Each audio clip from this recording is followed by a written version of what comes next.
one of the most famous and prolific serial killers in US history. I have a gag reflex. Hi, hello, hi. This is actually after already having gone through all of the video, all of the 5 hours of it.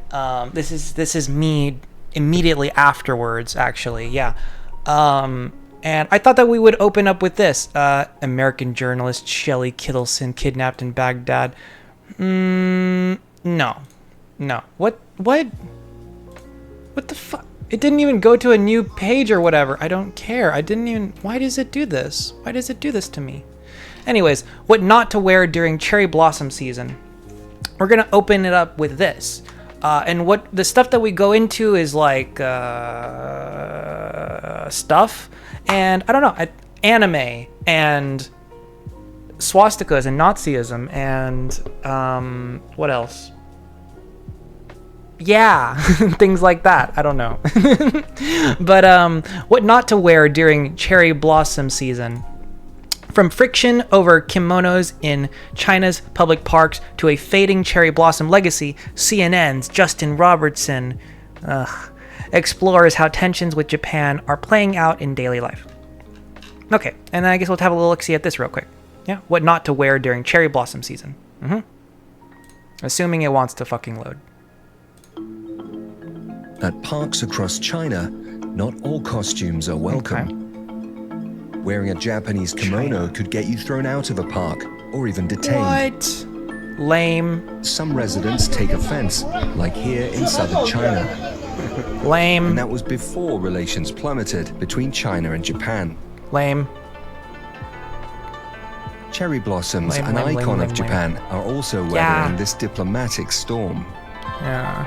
Some Chinese experts are now highlighting the tree's origin in China and their export to Japan during the Tang Dynasty. Damn.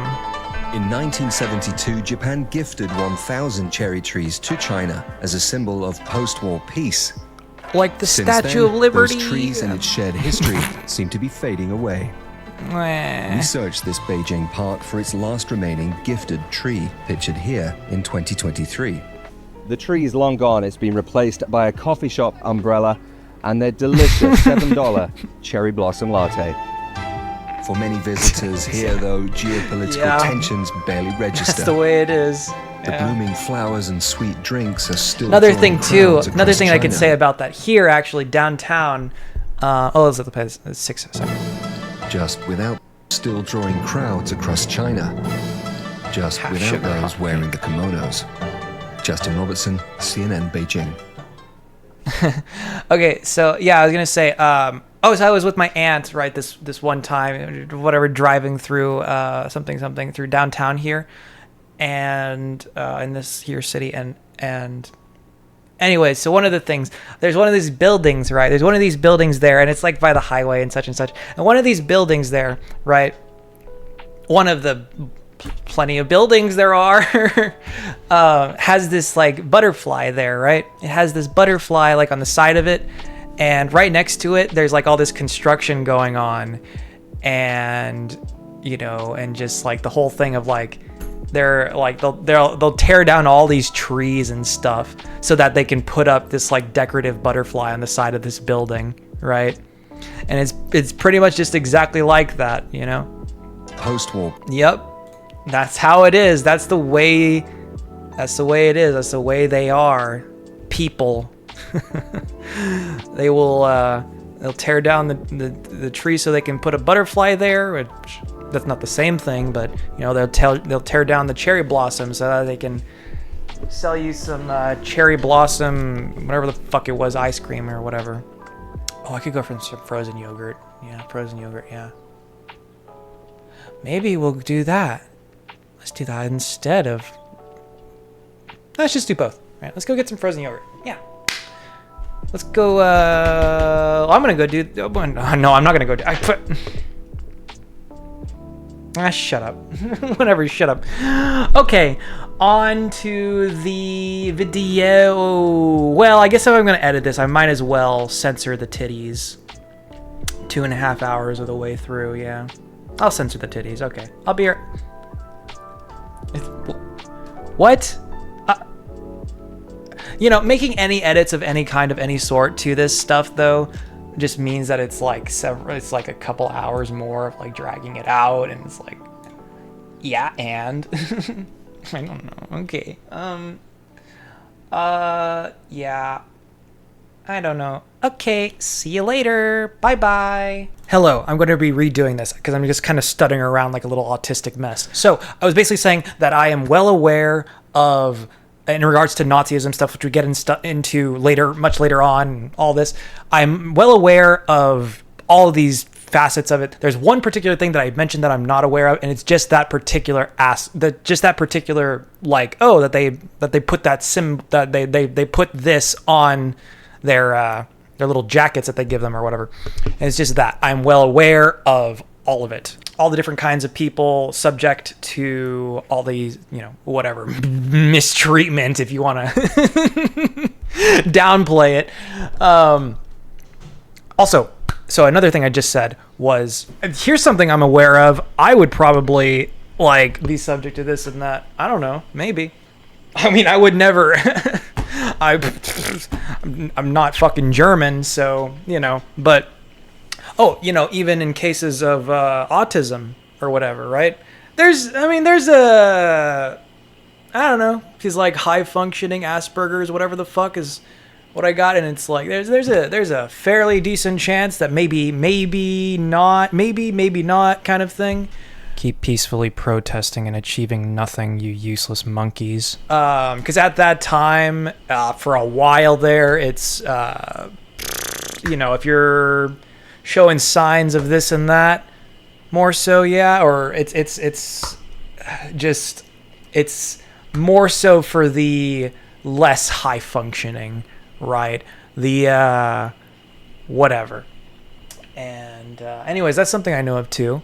Yeah, I don't know what. I don't know. Well, yeah, there's a few different reasons for why. It's really just I don't know. It's like, the whole thing of getting spawn camped and all that, right? And just I don't know. I think just if you get a little lucky, or if you're right, especially so if you're like.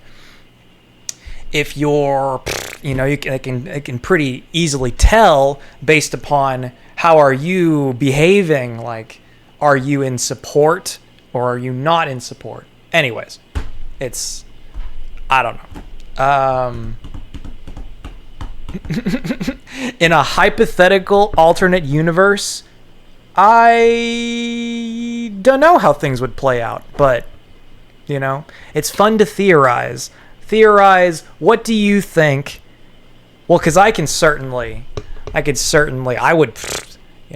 will zip it. I will shut my fucking mouth and all that.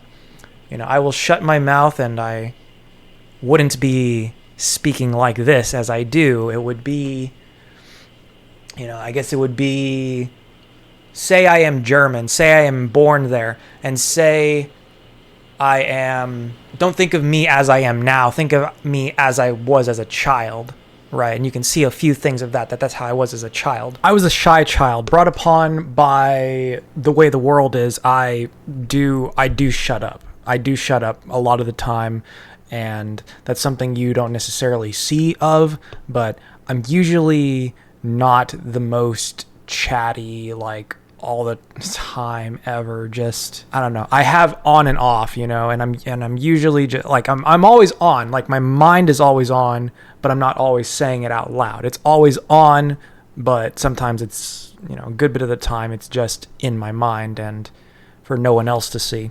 And I can speak pretty like this, right? Hello, hi officer, shake hands and all that, and take things a little bit more seriously and whatever. And how I would then be shaped by the environment and all that. And I could say all of my my best guesses or whatever, but really, besides stating maybe a few obvious things like this and that, like, I would really find it rather fascinating to see what anyone would have to say about that, like at any point in time. Just What do you think? How do you think things could play out for me in some sort of alternate universe thing or whatever, where, you know, I just would be a completely different fucking person, basically. But I can certainly get behind some things. What? Based upon the circumstances, you know, based upon the circumstance. I think, here's what I think too. I think if you give them a good chuckle, you know, and all that, they see that you're not useless, that you can be useful. You give them a good chuckle, you're in support of them, and all these kinds of things. I think things might play out, might in an alternate whatever. I think things might play out reasonably well, you know, reasonably so. I have thought of this before, right? Of if you were born in the midst of it, and you were German or something, you know. But yeah, I don't know. Let me know what you think. Let me know what you think a bit more so, you know. Minus a couple, like, I don't know. Certainly, you know, I can adapt quite well to things. It's how I'm still here. And I can, I'm willing to commit atrocities. And another thing, yeah, I don't know, just a couple of things that just be a completely different person, you know. There's a couple things here and there that just simply things would just play out very differently because things would be different. You know, it would be a different kind of suckiness, a different kind of it all fucking sucks, right? And I don't know. Let me know what you think. Fun fact: Albert Einstein had to flee from Germany or whatever because of that. Also, there were a number of Jewish scientists and such that Hitler did employ to... They got up to all kinds of things. They had all kinds of crazy ideas. Essentially, if you were seen as useful versus useless, even in the instances in the concentration camps, right, they keep you alive if they, you know, work sets you free. If you are seen as useful, then you'll be kept around. I ain't reading all that. It could help save your life. You know, I was here thinking, is this really the place to put this? Why are we putting this here at all? Why are we yapping about any of this mental shit? What the fuck does this have to do with anything? What is this? What is that? I can do whatever the fuck. I can do anything. Yeah, I don't know. Just I don't know. You should read the text. You should read the text on the screen. And yeah, I really highly suggest you to like pause and stop to read the text on the screen, you know, if you like feel like it or whatever or something. Yeah, I mean, it shouldn't be up to you, but you know, yeah, there's text on the screen. You should read it. Yeah. Maybe you can understand a little bit better. Yeah. Sounds nice, doesn't it? Okay. Back to your standard back to our regularly scheduled program. Ooh! I look! Japan's plan to drop swastikas as temple symbol sparks backlash. Japanese foreigner. On the left, the temple symbol currently used on Japanese language maps, and on the right is the proposed new symbol for foreign language maps. A Japanese proposal to stop using swastikas to identify temples on tourist maps has caused a Backlash. Japan's official map-making body said foreigners might mistake it for a Nazi symbol. Oh no! And that a temple should be represented by a 3-story... Why are you spelling story like that? Is that how you're supposed to spell it in this context? That's weird. Pagoda instead. It is one of 6, that's a lot, that's a big number, 6 map symbols the Geospatial Information Authority of Japan, GSI, has proposed dropping as Japan prepares for the 2020 Tokyo Olympics. The idea is foolish. The GSI came up with the suggestions after speaking...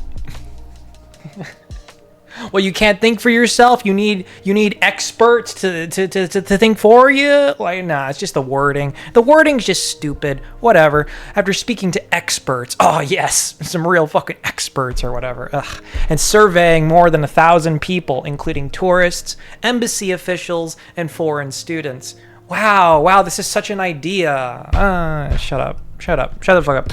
It is conducting a public consultation before making an official decision, but some people in Japan are not happy. Many say the ancient Sanskrit symbol, which has been adopted into Japanese where it is pronounced manji, like Jumanji, but without the Ju, has long been associated with Buddhism and Japanese culture, and that the tourists should learn this. In this tweet, Twitter user Faye Explorer, that sounds very familiar, but it shouldn't, because what the fuck? I don't know. Weird. Faye Explorer. Why does that sound familiar to me? I don't know. Linked to a news article on the change and asked rhetorically, so if terrorists hang up the Union Jack, does this mean the UK should change its flag, or the USA or Australia? What? What's the Union Jack? Who knows? Another Twitter user, Konosaki Lem, said, "It's said some would mistake the manji for the Nazi symbol, but Buddhism, because it looks the same, but Buddhism has a much longer history with this symbol. So I strongly oppose changing our maps for some foreigners who are ignorant and extremely stupid." See that? Ignorant and extremely stupid. The idea is foolish. I see. I'm following here. I'm here. I'm getting what you're putting down here. Yeah. GSI's executive officer for national mapping, Takayuki Nakamura, acknowledged the controversy, but said some people wanted to go even further. He told the Japanese Times, "Some say we should change symbols for Japanese language maps at this opportunity, while others say the traditional symbols should stay. Either way, hey, that rhymes." If you can rhyme like that in a sentence, I'm gonna be on your side, you know what I mean?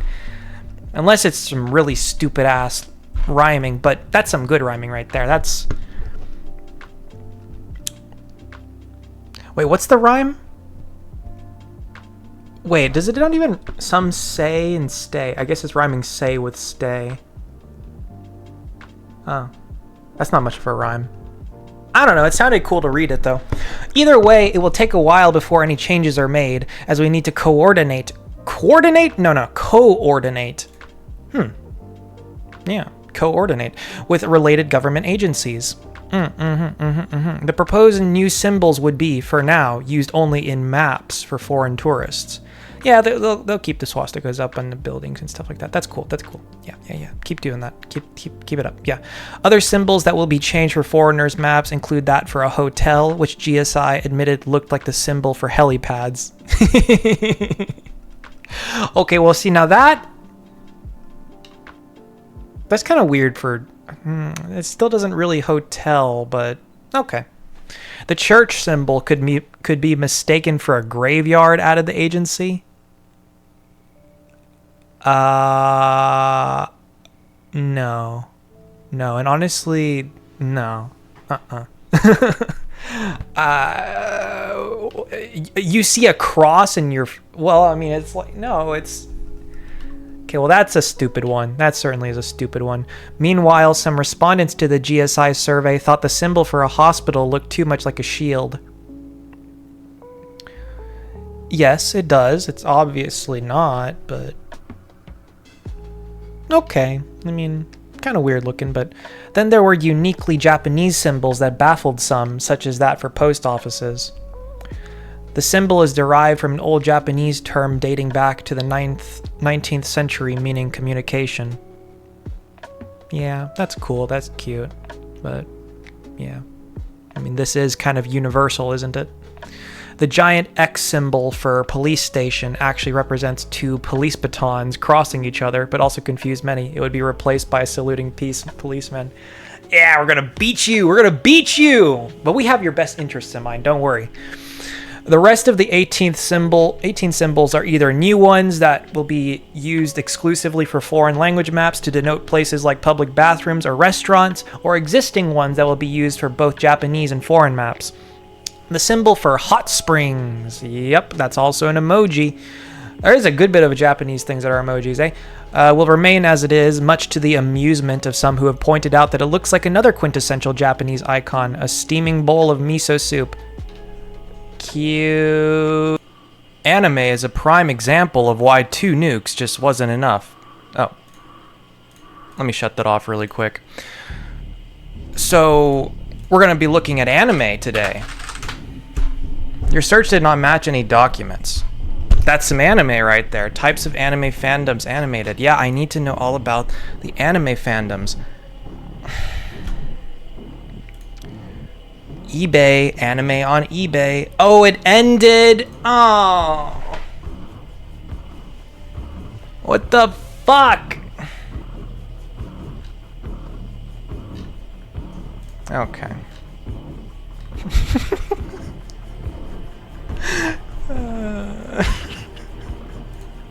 Will you let go of me for someone else?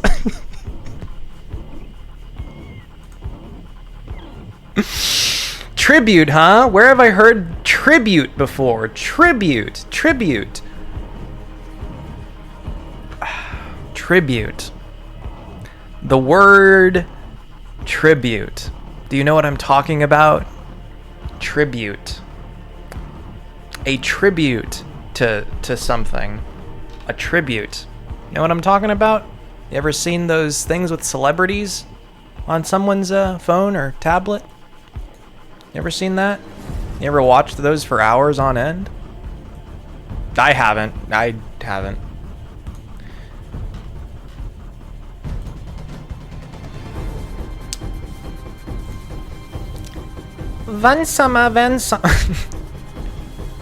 She's in love with a van.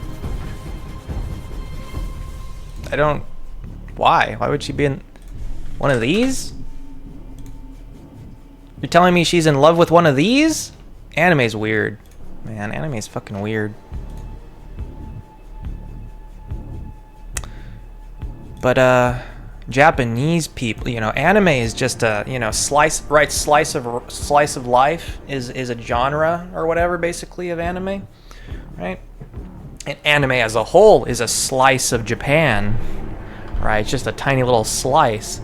And the fact that, golly, so many of them feature some types of stuff, you know, what does that say about the people that live there in Japan?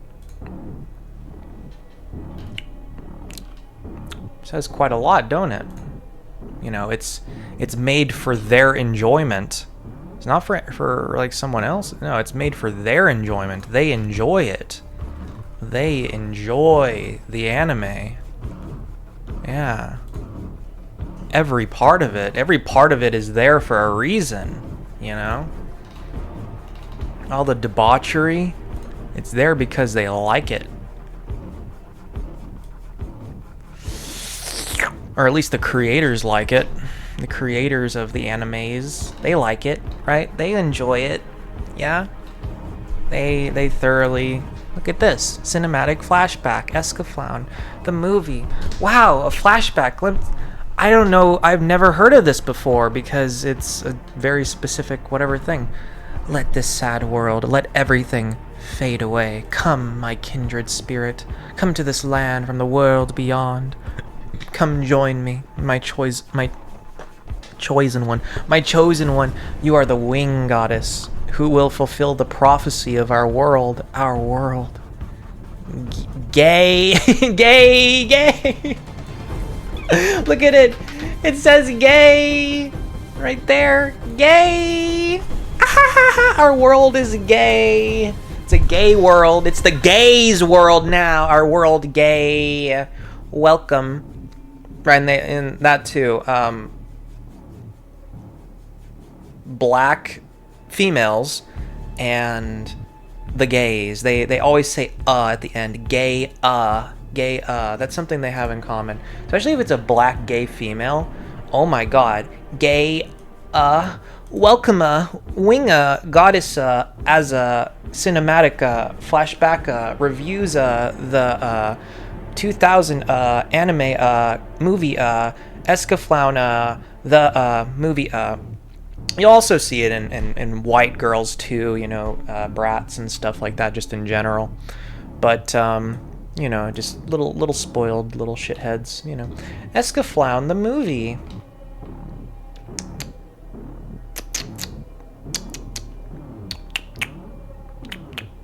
Escaflown the movie. One will wake it, one will destroy it. Director Kazuki Akane. Writer Ryota Yamaguchi.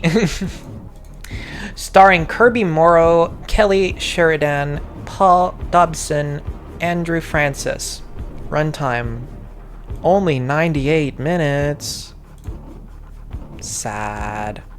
Release date June 24th, 2000, Japan. January 19th, 2001, US. Rated NA. Community. Look at this community right here. Look at this community on the side.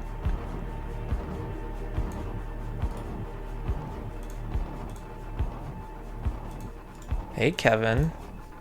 Hey. Kevin, you like watching anime?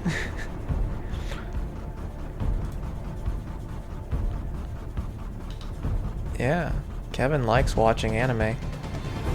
The story. Oh, we're probably gonna get into spoiler I can't speak. I can't fucking speak. We're probably gonna get into spoilery territory, and that's sure gonna suck, huh? Hitomi Kanzaki is in crisis.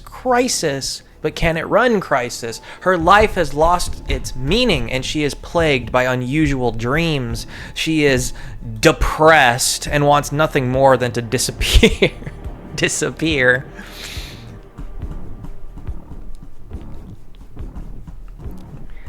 After falling out with her only friend, she is mysteriously summoned to another world, Gay, where she finds herself inside Escaflown, a doomsday weapon destined to come to life at the appearance of a prophesied wing goddess. The world of Gaia is facing its own crisis, relentless conquest by the Black Dragon Clan. Oh, they're evil because they're black, huh? Wow. The rebels against which become convinced that Hitomi is the prophesied god. You know, you said it, not me.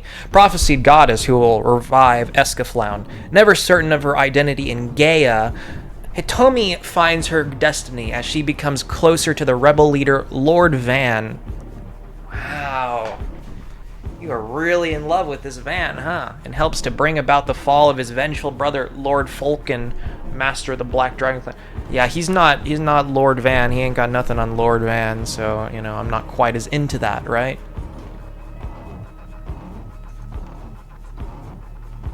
What the actual fuck is with...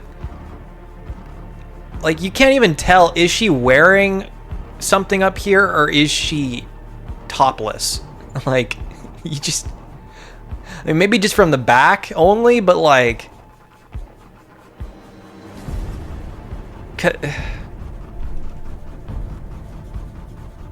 Or is that a he? Oh, maybe it is. Either way, whatever, you know, just, I can't tell. I can't tell if it's a boy or if it's a girl. I can't tell if this thing is topless or not. I can't tell. You know? Right, it could just be really weird, you know, right? Just like muscle padding type of effect. Could be anything, you know? It could be anything. Got that Sephiroth hairstyle, eh? How the fuck do you even... Yeah, that is just like... It is the exact fucking same, the way it... Is it just me or is Sephiroth in the remakes so far disappointing? Yeah, remakes are oftentimes disappointing. But yeah, the way it comes out, and, well, you know, it's a little bit whatever this and that, but in, like, especially so in, like, yeah, I don't know, Sephiroth, PS2, right? Yeah, I don't know, whatever, you know, it's a little bit more blocky, it comes out just like that. You don't... Looks a lot like Sephiroth. I mean, hell, it really could be the other way around, you know? Kind of thing. There's probably multiple characters that have the same hairstyle, but more than anything, it's probably the other way around of, like, Sephiroth inspired by this and that, you know, anime style sort of thing, right? More so than the other way around, right? It's so fucking hot. Okay, my thoughts. Back during my teenage years, I started to get into anime. Of course, before that time, I did watch several anime shows, i.e. Dragon Ball Z, Sailor Moon, Ronin Warriors, etc. But I started to get into more of the different variety of Japanese anime TV series such as Outlaw Star, Neon Genesis Evangelion, Slayers, Record of Lotus War, and many others. One of those titles had a trailer preview for a show called The Vision of Escaflown, or rather Escaflown for short, which showcased large Japanese mechs with a mixture of fantasy action. It definitely looked interesting, so I decided to buy the DVD collection of it, and I quite enjoyed it. Sure, some things were a bit odd in the latter half, i.e. fate/destiny manipulation, and one male character is really a female, but that's something I would expect from exactly. I would expect it from an anime series. On the end of the last DVD, on the extra features, there was a trailer preview for Escaflown the movie, which would be coming out, released in the US in a few months. So, well, is it like one male character is really a female? Is that like not known to like the audience or something, or is that like, I don't know, because the way this and that, like, everything could just kind of like be portrayed completely differently. It doesn't matter. I'm just curiosity. I'm never gonna watch it, but end of the last DVD, there was a trailer preview for Escaflown the movie, which would be coming out, released in the US in a few months. So of course I bought that DVD when it came out, and I do have some mixed feelings about it. It's good, but could have been better. Here is why. Okay, Escaflown the movie, or rather Escaflown, A Girl in Gaia, is directed by Kazuki Akane, who previously worked on several other anime projects as well as handling the directorial duties for the Vision of Escaflown anime TV series. Thus, with his prior knowledge of Escaflown, the story, the characters, and everything in between, Akane seems like a perfect choice in helming this anime motion picture endeavor. Akane does succeed in making the movie feels both familiar and somewhat different by making Escaflown the movie have a vaguely familiar storyline premise of that of the show as a somewhat abbreviated iteration of the anime series story. Right, they do that something, what is it? I don't know, something, One Piece or something like that, they fucking, same thing. Yeah, whatever, it's shortened, it's the gist of it, you got it, whatever. But the movie depicts certain things differently by having more of darker, and action-oriented structure throughout the movie. Some names, places, and backstories are a bit reworked and reimagined from this movie, and some of them being a bit better than in the show, such as Hitomi's initial depression premise, Van's loneliness / lone wolf persona, fucking hot, Alan and his group as rebels, etc. So it's not exactly a carbon copy from the TV series to the movie, but a lot of the major beats, i.e. Hitomi, Van, and the mysterious Escaflown, are represented in the movie, just in a different light, are still the same. Plus, I did like that the opening sequence, as well as the big reveal for when Van takes control of Escaflown.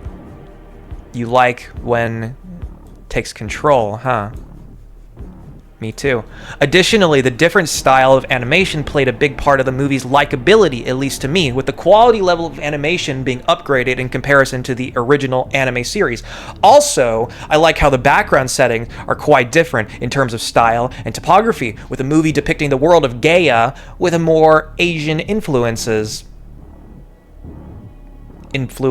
to the where the creators take place. Like, oh my god, instead of it being influenced by other things, influenced by where you are, where you've lived, all of your experience. Like, okay, like, isn't that the default more so, you know? Like, oh, we're returning to the default, you know? Woo! Albeit a fantasy steampunk motive and nuances rather than more of pseudo-European influences like the anime series did. This is even further realized with many of the renderings / depictions of the various character throughout the story, finding some to look better than the series and other looking completely different, but in a goody way. So despite the problem areas in the movie, the film's animation is beautiful, beautiful, beautiful! Exclamation point. Plus, the musical scoring composition for the movie, which was composed by Yoko Kanno and Hajime Mizoguchi, both of you did the music for the TV series, is quite good and definitely delivers the background music throughout the feature, including some recognizable cues from the anime series. Perhaps a large criticism with this movie would have to be condensed narrative structure. What do I mean? Well, for better or worse, Escaflown, the show, told a very compelling story, weaving elements of... Well, of course it's condensed, obviously. Weaving elements of magic, science, fantasy, and metaphysical ideals throughout its narrative of its 26 episodes, as well as expanding upon its various characters, both major and minor, throughout the course of the adventure. Escaflown, the movie, however, just seems like an abridged iteration of the story and crams a lot of substances within its 98-minute runtime. Yeah, I mean, what do you expect? Like I said, it's not a complete beat-for-beat reimagining of the TV show's story. And what else is it, right? But a lot of similar things happen and everything just seems rushed with not a whole... Like, it's just a recreation, right? It's just a remake. It's just, like, such a remake, I guess. Really fucking weird. Really fucking weird. Really fucking weird. A lot of similar things happen. Everything just seems rushed with not a whole lot of time to be devoted to such plot point concept or character builds. In truth, the movie kind of feels like it wants to showcase some different aspects that the TV series didn't get to, but such ideas are never fully materialized because you don't have enough time for them to. Additionally, several characters from the show, with a fucking 98, just extend the goddamn runtime. Oh, animation, oh, blah, blah, blah, expenses and time and blah, blah, blah, blah, blah. Additionally, several characters from the show, i.e. Malerna, Dryden, and Jajuka, Jew, are there for one or two scenes and are simply there for a continuity factor rather than being fully fleshed out or presented in a different way from the anime TV series counterpart. Even the character of Folkian, who is a great dynamic character in the anime series, is just simply footnote baddie in the movie, as well as the character of Dillenda. However, my biggest gripe would have to be the ending. I understand what Akane wanted to achieve with it, but the end result is rather abrupt, disappointing, and unsatisfying, leaving us, the viewers, scratching our heads as if the true... What heads are you scratching? As if the true ending of the movie was left on the cutting room floor. I like cutting. Of course, since I viewed this movie in the English dub version, I really can't say anything about the original Japanese voice talent in the film. That being said, the English voice actor / actresses, why do we have to say both? Those who did it under the Bandai Entertainment release are actually pretty good. With many of them returning from doing the voice, the bare minimum is actually pretty good. Yeah. I mean, you know, or you right, you just the Ghost Stories dub way of doing things. Either or is fine, but just, you know, those are your two options. Either you do it good, you do it right, or you do the Ghost Stories dub thing. You know, you don't go the third option that everyone always picks of hot garbage, right? Returning from doing the voiceover English dubbing, that's the voice talents of Kirby Morrow, Van, Kelly Sheridan, Hitomi, Paul Dobson, Folkian, Andrew Francis, Dylan Daw, Brian Drummond, Alan,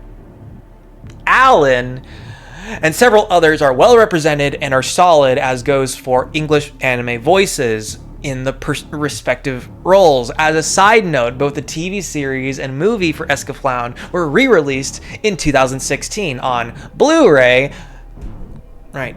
Blu-ray with a whole new English voice cast. I did this Blu-ray release for the TV series, and while I did enjoy the quality of it, I didn't care for the new English voice talents. I prefer the original one. Well, gee, that's a pretty common sentiment, eh? All in all, Escaflown, the movie, is fun/frustrating reimagining of the familiar core story from the popular anime TV series that it takes cues from. Its visual style is impressive, music is great, voice acting is good, depending on your preference of Japanese or English, and its common plot story elements are solid, but it struggles to find esteemed footing within its feature film runtime, wanting to do more, see more, steamed hams, yeah, than what is allotted. Personally, it's a good watch, but I prefer the series over the movie. Still, at the end of the day, if you're a fan of the vision of the Escaflown, or wanting to watch an anime fantasy action movie picture, you might want to check out this movie. I'm not going to check out this movie. But, yeah, the whole thing of your preference of Japanese or English, a lot of weebs will just watch both over and over and over. They'll watch both over and over and over and over. It's one or the other. No, I need to see both. I need to form an adequate opinion on all the ins and outs of it. Okay, I get your this is your real big autistic interest, but, there are other things out there. No. There's something so super duper unique about this thing. Well, what is it? Point it out to me, because everything about it looks like everything else. There is something particular about that. I understand that feeling. I understand it, yeah. Cinematic flashback score, 3.5 out of... That's not that good. That 3.5 is... I mean, you make it sound like it's like it's a 4.5 out of 5, but that's pretty low, actually. That's pretty fucking low. That's 70%. 70%? That's barely passing, Ugh, okay. Fun fact, the stadium where Hitomi... that doesn't seem to match all the words that you're using here. Really. Well, I don't know. Maybe it does, because you're referring to the condensed one, right? And all that. I guess all the stuff you had to say about that. So, yeah, maybe.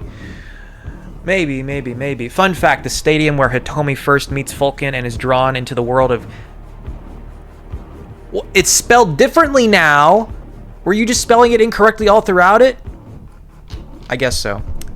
It's Gaia. I fucking hate that this is pronounced I. It literally starts with an A. Like, vowels, the A is silent, you fucking Japanese people. And then it carries over to... fucking everything else. Everyone thinks my fucking name is pronounced Aiken. God. Gaia is modeled on the historic and famous Kasumi National Olympic Stadium, Kokuritsu Kasumi Gaoka Rikujo Kyokicho, in the Shinjuku ward of Tokyo, where the 1964 Summer Olympics were held. Some of the most distinctive elements in the stadium, such as the colored rows of seats, large scoreboard, lights, and field track, are directly visible in the film. The stadium was demolished in 2016 to make way for a new stadium constructed for the 2020 Olympics. Yeah, another visible Shinjuku landmark in the film is the Tokyo Metropolitan Government Building, which Hitomi sees from the train while she is out shopping with her friend Yukari. Yukari-chan. It's definitely noticeable that the movie was a condensed reimagining, but all things considered, I thought it turned out really well, thought the animation was gorgeous, and the characters are still really likable. Yes, I definitely agree that the animation was beautiful, much better than the TV series, although some of the story elements felt too rushed. Cool to see you review an anime film. Awesome post. Escaflown certainly is one of my favorite anime series. It became one word, okay, as well, and it's time I revisit it. It's really been too long. Smiley face. Yes, I did like this movie, but I like the TV series better. It's not quite as good as the original, not quite as good, it's all right. It's okay. It ain't no Escaflown the TV series,